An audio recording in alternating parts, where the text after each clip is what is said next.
بسم اللہ الرحمن الرحیم. السلام علیکم. میں ہوں سعد عمران اور آپ دیکھ رہے ہیں نوجوان پاکستان کا اسلامک چیپٹر. دوستو, بڑا آدمی بننے کے لیے جستجو اور تحقیق کی ضرورت ہوتی ہے, اور یہ دیکھا گیا ہے کہ جب کوئی آدمی بڑی شخصیت بن جاتا ہے تو وہ اپنی انفرادیت قائم رکھنے کے لیے کچھ ایسی بات کر جاتا ہے جس کے تحقیق سے کوئی تعلق نہیں ہوتا, اور تحقیق عیاں ہونے پر اسے رجوع کرنا اپنی توہین سمجھتا ہے. ایسا ہی کچھ معاملہ ہمارے معروف عالم دین اور سوشل میڈیا ایکٹیویسٹ جناب محمد علی مرزا صاحب کے ساتھ ہے, جو جلد بازی میں کچھ ایسی باتیں کر جاتے ہیں جن کا تحقیق سے اور حقائق سے کوئی تعلق نہیں ہوتا. ایسا معلوم ہوتا ہے کہ وہ یہ سب کام اپنی انفرادیت قائم رکھنے کے لیے کرتے ہیں. گزشتہ دنوں بھارت میں نبی پاک صلی اللہ علیہ وآلہ وسلم کی شان میں گستاخی کے موقع پر جو ویڈیو نتیجے میں انہوں نے ریکارڈ کرائی وہ بھی ایک غیر تحقیق شدہ تھی, اور ہم نے اس ویڈیو پر, اس رد عمل پر ایک پروگرام ریکارڈ کرایا جس کا لنک ڈسکرپشن میں موجود ہے. آپ وہ دیکھ سکتے ہیں اور اپنی رائے دے سکتے ہیں. اور حالیہ دنوں میں انہوں نے جو ایک بیان ریکارڈ کیا ہے, ایک جو بیان دیا ہے کہ منگولوں نے جو ہے وہ بابوں کو قتل کیا, یعنی کہ صوفیاء کرام کو قتل کیا, اور اس کے علاوہ منگولوں نے صرف یہ کام نہیں کیا بلکہ عورتوں, بچوں اور بزرگوں کو بھی قتل کیا. اور ان کا یہ کہنا تھا کہ اس وقت منگولوں نے وہ کام کیا اور حالیہ دنوں میں یہ کام میں سر انجام دے رہا ہوں. انجینئر صاحب کا یہ بیان کس بات کی عکاسی کرتا ہے؟ میرے ساتھ موجود ہے محمد حسن, ان سے بات کریں گے اور جانیں گے کہ انجینئر صاحب کا یہ بیان جو ہے وہ اس روشنی میں وہ کیا کہیں گے. حسن بھائی, انجینئر صاحب کا بیان آپ نے بھی یقیناً سنا ہوگا. اب تو خیر وہ ویڈیو وائرل ہو چکی ہے اور کافی زیادہ لوگوں نے اس پہ جو ہے وہ بات بھی کر رہے ہیں, کمنٹ بھی کر رہے ہیں اور رسپانس میں ویڈیو بھی بنا رہے ہیں. منگولوں نے جو قتل کیے اور جو ظلم و ستم اور بربریت کے جو داستانیں قائم کی, انجینئر صاحب کا بیان جسٹیفائی ہے اس موضوع پر؟ سلجوق سلطنت کی جو بات ہے وہ یہ تھی کہ منگولوں نے جب مسلمان عیاشی کے اندر پڑ چکے تھے ایک, اور اس عیاشی میں انہیں سمجھ نہیں آ رہی تھی, انہیں حسن بن صبا کے گروہ کے کچھ لوگوں کو لگا دیا اوپر. تو آپ میرا جو اشارہ ہے آپ سمجھ گئے ہوں گے کس جانب ہے حسن بن صبا کے جو گروہ کی میں بات کر رہا ہوں. وہ کمانڈر ٹوٹلی لگا چکے تھے اوپر, اور وہ جو کمانڈر تھے سارے, انہوں نے یہ کیا, ان کا جو ایک گریڈ ویژن تھا اپنا ڈیفینسو موڈ کو, اسی وہ گراتے جا رہے تھے, اسے وہ ڈھاتے جا رہے تھے. مسلمانوں کا ایک کون سا ڈیفینسو موڈ ہے؟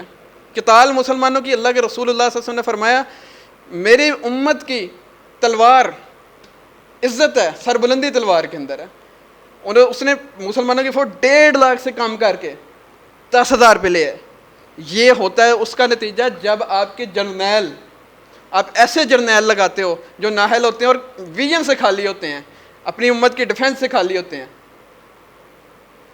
تو منگول آئے, منگولوں کی جو میں تو پہلے ہسٹری کی تھوڑی سی بات کر دوں تاکہ میں اسے نا واضح کرنا چاہتا ہوں کہ ہوا کیا تھا. منگول آئے, منگول جو چنگیز خان تھا وہ چاہتا تھا کہ مسلمان ترقی میں اتنے آگے تھے, ان کی پوشاک بڑی بہترین ہوتی تھی, کپڑوں کے اندر یہ بڑے ماہر تھے. تو اس نے کہا کہ جا کے بغداد سلطنت سے, یعنی سلجوق سلطنت سے آپ جا کے کچھ کپڑے لے آئیں میرے لیے.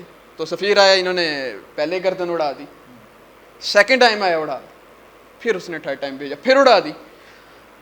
اسے چنگیز خان کو غصہ چڑھ گیا, یہ کیسی توہین ہے میری.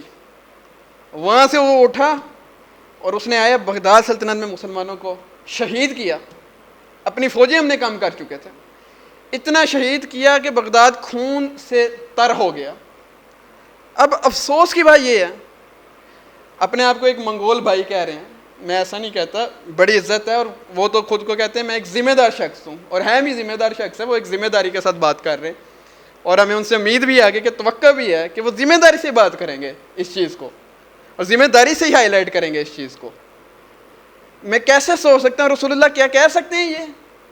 ابو جہل جو ہے میرے قبیلے سے ہے, اور ابو جہل بڑی بہادری سے مسلمانوں کو مار رہا ہے, اور میں اسی طرح ماروں گا, میں اسی وقت اپنی امت کے اوپر ایسا نعوذ باللہ من ذالک ایسے کہہ سکتے ہیں رسول اللہ؟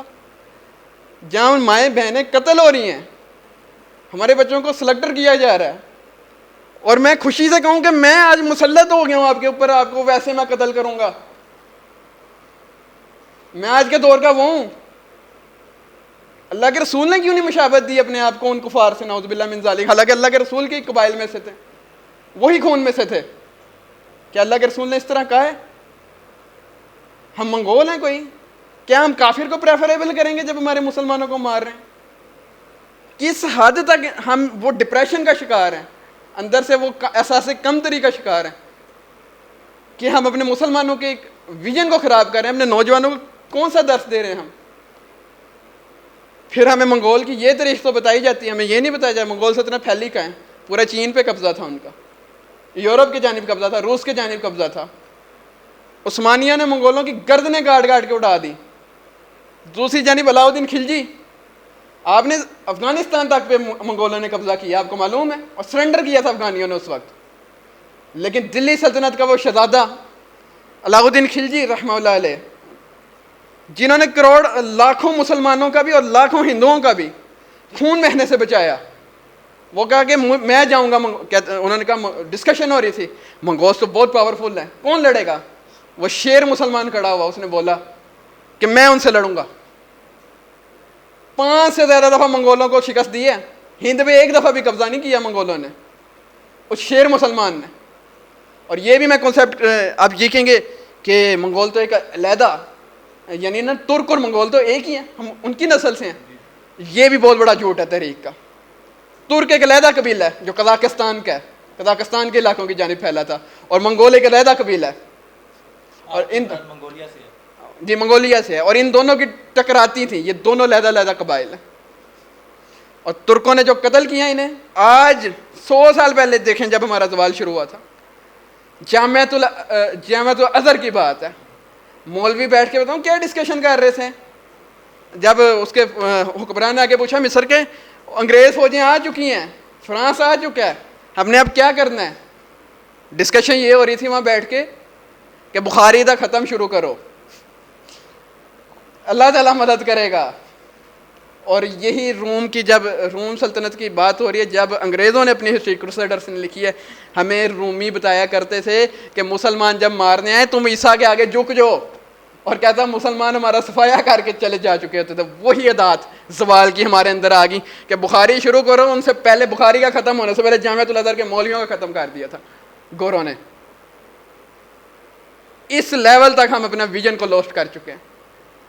ہمارا مقصد کسی کی دل آزاری نہیں ہے, مقصد صرف یہ ہے کہ امت کو صحیح ڈائریکشن ملنی چاہیے اس وقت. اور جو علماء اور ہمارے علماء کرام ہیں, اور جو عالم دین ہیں, یا جو بھی سوشل میڈیا کا دور ہے اس پہ سوشل میڈیا پہ ایکٹیو ہے, اسے چاہیے کہ وہ امت کو جوڑنے کی بات کرے, جو اور امت کے جو کرنٹ اس وقت چیلنجز ہیں ان کی ریمیڈیز اور سولوشنز کی طرف بات کرے. انشاءاللہ ایک نئے پروگرام کے ساتھ, ایک نئے موضوع کے ساتھ کسی دوسری نشست میں دوبارہ حاضر ہوں گے. تب تک کے لیے سعد عمران کو اور محمد حسن کو یاد دیجیے. اپنا خیال رکھیے. اللہ نگہبان.